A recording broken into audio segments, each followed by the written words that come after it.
a topic which is literally for most of us up there in the sky, climate change. We all think it's very complex. I'd like to speak about it in relation to human settlements. I've spent long years at the Ministry of Urban Development and the Ministry of Housing and Urban Poverty Alleviation, the final call as Secretary.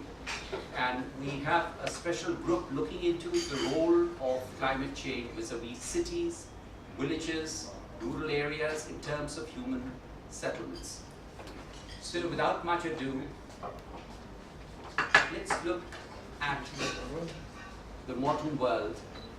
And I'm very fond of a saying by Patrick Geddes, which runs, some people have strange ideas that they live by money. They think that energy is generated by the circulation of coins. We live not by the jingling of coins, but the fullness of our harvest. When we talk about harvest, when we talk about forests, they serve, especially original forests, as great sequestrian areas for absorbing the greenhouse gases, for carbon dioxide, methane, monoxide, and other greenhouse gases. So to have a balance between green areas and built-up areas is very essential.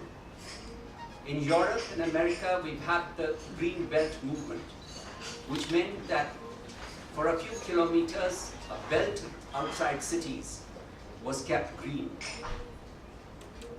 In India, we don't have such a movement because of lack of awareness.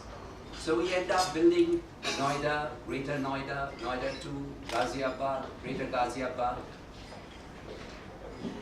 The three major polluters in terms of human living are vehicles, buildings, and roads. And until we have large areas of green, both within the city and villages around cities, and villages are vital to supply fresh fruits and vegetables, dairy products, so that we don't have cows and buffaloes walking our streets. So nature has built a balance which must be reflected in human settlements. What is climate change? It is something that doesn't happen in a few years. It takes large periods of time.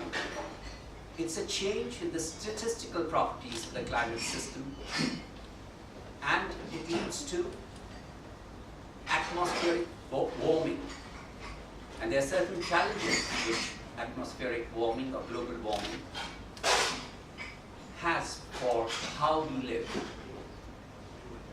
Very clearly, the challenges to man in the coming centuries is significant increase in the risk of illness and death related to heat waves, increase in certain diseases transmitted by food, water, and insects, great vulnerability of children, elderly, and the poor to a range of climate-related health events.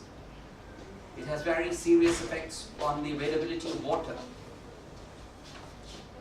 Let's move on to simple definitions of some key concepts. Global warming is an average increase in the temperature of the atmosphere which, if unchecked, contributes to changes in global climate patterns. The result of global warming is not merely increasing the temperature, but an erratic climate that can cause pervasive natural disasters and extinction of some rare species. Greenhouse gases. What are greenhouse gases? Global warming happens when greenhouse gases such as carbon dioxide, water vapor, nitrous oxide, and methane trap, and the word trap is very important, heat and light from the sun in the Earth's atmosphere, thereby increasing the temperature.